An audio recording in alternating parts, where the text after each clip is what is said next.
আলহামদুলিল্লাহ। অসুস্থ থাকি আর সুস্থ থাকি, কার কার এরকম হাতের নেয়ামত খেতে পারেন?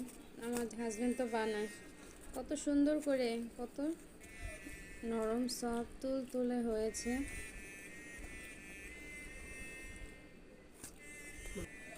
তো এখানে বানানোর কথা ছিল পিৎজা।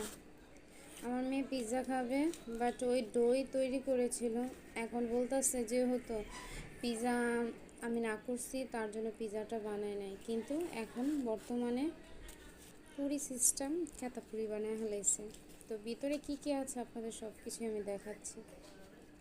দেখেন কতটা নরম সফট হয়েছে, দেখেছেন? দোকানের বন ফেল। আলহামদুলিল্লাহ আলহামদুলিল্লাহ।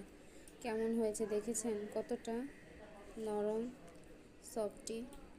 তো অবশ্যই এরকমের রেসিপি দেখতে হলে আমার বাড়িতে থাকতে হবে, তাহলে বুঝতে পারবেন আমার হাজব্যান্ড কি কি রেসিপি তৈরি করতে পারে। দেখেছেন?